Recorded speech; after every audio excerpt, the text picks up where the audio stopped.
Hello video gamers, I'm Shu Tanaka, with me is my brother Chan Tanaka, and once again we bring you gaming news as is our duty, despite all the terrors and hardships of this blighted land. The grocery store was sold out of Newman's own ranch dressing this week and they substituted Kraft. It's not our job to make value judgments, Chan. A hardship is a hardship. It's not exactly starving in a bombed out cellar during the Blitz though, is it, brother? It's not exactly Hidden Valley Ranch either. They were the original, you know. If you can't have a ranch dressing made with all the culinary expertise that an Oscar-winning screen actor brings to the kitchen, they could at least have given us one with some tradition behind it. Do you think you'll live? I'll thank you to keep your snark to yourself, brother. These are trying times. People are on edge. While it may seem petty to make an issue of one's preferred brand of dressing, it's exactly these sort of small pockets of normalcy that can serve as the fulcrum for one's entire mental state.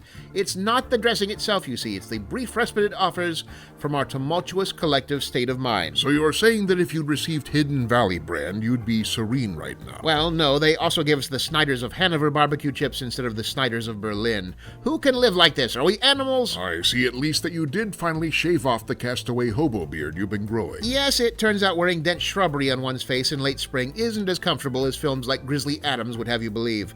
After 4 weeks, removal was an involved process.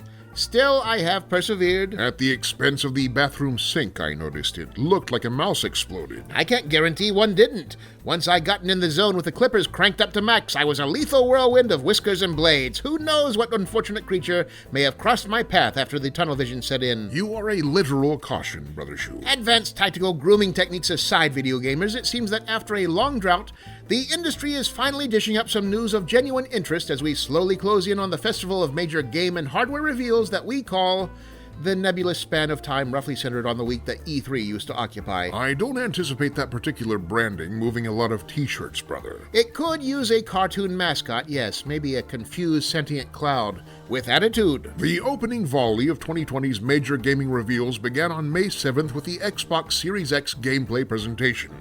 13 games, in-engine footage, a glimpse into the future of Microsoft's next flagship console. Yes, and then a few days later, Epic released footage of an Unreal Engine 5 tech demo running real-time on PlayStation 5 hardware and made the entire Xbox presentation look like room temperature dog crap. First, brother? Ooh. Second, I don't think that's in any way fair. And third, what would be the good temperature for dog crap? Look, I know it's not a one-to-one comparison, and I'll get more into the mechanics of it later, but can we at least agree to start with that the Xbox presentation was lacking in pizzazz, particularly for a first impressions kind of showcase? Well, no, I can't argue with that. The show really didn't have a proper stand-up and applaud moment, despite being pleasant overall. Forget stand-up and applaud, they didn't even have a proper can't do this on current-gen moment. If somebody showed you the Dirt 5 trailer out of context and told you it was for a game that came out in 2016 called Buford Hoghoot's Mud Rally, would you honestly have batted an eye? I would, because it ends with a big title card that says Dirt 5. You know what I mean. Scorn looked impressive, if disturbingly moist. That game could use a paper towel and some disinfectant. Sure, there were good bits and pieces here and there. I'm honestly not criticizing the game so much as the presentation. This was Microsoft's first big opportunity to make a splash with the Xbox Series X, and instead it made kind of a plop and then sank slowly down to the bottom with a protracted guttural farting noise. Because they didn't show enough gameplay? That's part of it, of course it is. Viewers were drawn in with the prospect of a solid look at Assassin's Creed Valhalla gameplay and ended up with a minute and a half of fur-clad beardy bikers looking moody in the tundra. But that alone doesn't make the presentation a failure. The key to these sort of public reveals, brother, is knowing what the public actually wants, and that's often significantly removed from what the public says it wants. The public said it wanted a pure gameplay presentation, start to finish, real-time, controller-in-hand gameplay. Letting alone the fact that that isn't what they got, the truth of the matter is that it wasn't really what they wanted either. And what does the public want? This is a first-time reveal for a new console, Chan. What the public really wants, whether they'll admit it or not, is unbridled, unabashed, only marginally accurate spectacle. There'll be plenty of time for gameplay later. They want the dream of the best that the console can deliver to them, not the buggy, cross-platform, first-generation smear of reality that they're actually going to receive. That's what Epic understood and Microsoft did not, Chan. Look at the comments on the tech demo vid in relation to the Xbox presentation. Xbox was showing off real games that are going to arrive complete and playable and will be the product of much greater amounts of labor than the Unreal demo, and if you think that counts for anything in the public perception, then I can get you a fantastic bargain on Magic Beans. Yes, the Unreal video is nothing more than a tech demo. No, it is not representative of actual gameplay. Yes, it only features a single character walking around a mostly static environment, and all of that's okay because it exists for just one primary purpose. To demonstrate Unreal Engine 5's cutting-edge nanite and lumen rendering technologies? To look good. They didn't make this demo for developers, Chan. They made it for the public. You know, the same people who helpfully suggest that game designers just turn on multiplayer in a single-player RPG. Right now, this very minute, I guarantee you that somewhere in America, the underlying mechanics of the Unreal nanite technology is being very confidently and deeply inaccurately described to a disinterested co-worker by a man in his mid-30s who worries obsessively about his smart TV spying on him, but leaves his Alexa on 24 hours a day. Ah, the salt of the earth. But the point is, it's all about PR right now. So what if the game footage isn't accurate? They're not selling the games right now. They're not even selling the consoles right now. Right now, the product they're trying to get the public to accept is the dream of what's to come. That's why they need to go big and not sweat reality so much. Reality will seep in over time quite well enough without their assistance. And you don't find that approach dishonest? The last time you got a burger from the drive-thru, brother, when you got it unwrapped, did it look like the ones they show in the television ads? Yes, if the ones in the ads have been dropped onto a busy highway from low orbit. Yes, right there. That's the actual state-of-the-art for burger technology right now. A smashed sad patty with ketchup leaking out the side. There is no fast food vendor you can go to where they will give you a burger that looks like the one in the ad. So the question is, knowing this, do you demand that all burger advertising now truthfully feature imagery of sad hamburgers that look like they were sat upon by fat men at the bus station? Or do you accept the current system in which we are all voluntarily propping up a shared but nonetheless unrealistic ideal of what a hamburger could potentially be? This is a dark timeline we're on, brother. It gets darker. Moving on, I realize it's a bit early for this sort of thing, but given the technology on display, where does this take next-gen gaming visuals in the long term? Why, Chan, it's never too early for wild speculation. The further out the better. It gives you more time to adjust your answers. I think that one thing this tech proves is that we're at the cusp of throwing out most, if not all, of the art asset optimization chain entirely. Low poly meshes designing around rendering limitations all out the window. Game worlds will be put together like building movie sets, models imported directly from sculpting applications with no concerns about performance hits, because the engine alone will be handling all the geometry and mathematics and ritual goat sacrifices that make things actually appear on screen. Which translates to significantly more creative freedom. Sure, and it also removes one of our best, most reliable scapegoats. Now, when people ask why every container in the game is the same reskinned cargo crate, it's us taking the fall, not vague engine performance concerns.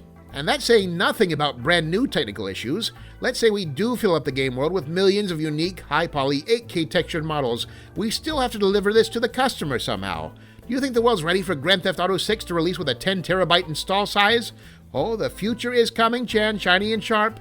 And if we're not prepared, it will grind us to ribbons and leave our carcasses out for the woodland creatures to devour. Somebody call? Ah! Where'd you come from, Artie? Overhead ventilation duct. I crawl in there when the weather gets warm. There's no better place to soak up the AC when the old fur coat gets all sweaty. Ah, so that's another mystery solved. We can stop looking for the dead rat, brother. Turns out we've got our own rancid little John McClane lowering the air quality. Yes, I can smell it pretty distinctly from here. We're going to have to seriously accelerate your grooming regimen, Arnie. Oh, no, not a bath. Maybe just one good dunk in rubbing alcohol. How long can you hold your breath? Hey, I've got an idea. How about we read some listener mail instead? I don't think that's likely to make you smell any better, Arnie, but I suppose it is about that time. Woo. But you're getting the wash tub right after. Say, Arnie's mailbag feels especially full today. This could take a while. Get reading, you foul little ground squirrel. Right, okay, so here's one for Shu from Jack Roberts, who writes, have you ever considered an upgrade for your hand? That three-prong thing you have there seems like a temporary measure, not a permanent appendage. Starting off with an implied insult, really showing off those survival instincts, aren't you, Arnie?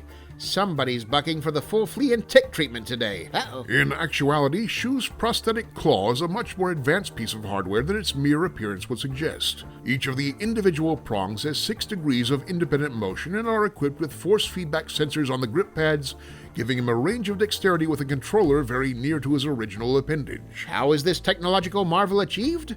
Well, while we weren't privy to its actual creation, extensive testing has led us to conclude that its efficiency can mostly be attributed to the fact that it's completely fictional. Exactly that. For real-world gaming accessibility, we recommend looking into the actual non-profit Able Gamers charity at www.ablegamers.org. Let's see, the next question is from Drake Conrad, who writes, Might I inquire about the whereabouts of Gila Mobster, Chernobyl, Hannibal Lawyer, and Hanabi? Well, as we've mentioned in an earlier episode, our niece and office assistant Hanabi is still in lockdown with her parents, though we schedule regular video meetings where she dutifully pretends to have been doing office work. Gonna go far, that kid. Gila Mobster, on the other hand, works security right here on site, so right now he's in the building somewhere. We haven't really been looking for him. We find it's best not to inquire too closely into his personal business, plausible deniability and all that. Chernobyl, the radioactive chipmunk, on the other hand, is currently in his personal temperature-controlled vault, which allows him to frolic and play to his heart's content, and also which, in the event of a meltdown, we can detach from the house and drop down a mile-long shaft drilled deep in the bowels of the earth at a moment's notice. And finally, we have no idea where attorney Hannibal Lawyer is, although he seems able to appear at a moment's notice and always has a faint hint of brimstone about him. I think he lives in Cleveland. One last question, Arnie. Right, okay. This last one is from Jude Robson, who asks, what do you think is the best remake/remaster of a video game, and what is the worst? That's a complicated one. Going to have to think about this for a moment. Take your time. Moment's over. It's funny how an overpowering wet dog funk in close proximity can speed up your cognition response. The best remake is Detective Pikachu with Ryan Reynolds. I think they were actually asking which video game was best remade as a video game, brother. I'm not sure games remade as movies count. Now, they weren't specific, and the atmosphere in this room is about 40% Arnie aerosol at this point, so I'm rather more concerned about getting us out of here before we suffocate. And to that end, the worst remake is 2003's House of the Dead. Not even Clint Howard could save it. Now let's get this rodent washed. No, wait, I'll lick myself clean. I wouldn't do it, Arnie. That would be an awkward call to poison control. Thank you for tuning in, video gamers. Post your questions for Arnie's mailbag in the comments, and if you're enjoying this audio series, be sure to like, subscribe, and turn on notifications, or you can make a more tangible gesture of appreciation at our Patreon, link below, and directly fund the creation of more comics, games, podcasts, and the occasional bit of small mammal wrangling equipment. Get back here, Arnie, or I'm getting the net. I'm allergic to soap. Until next time, video gamers, this is Chan and Shu Tanaka, video game designers and freelance animal control personnel, signing off.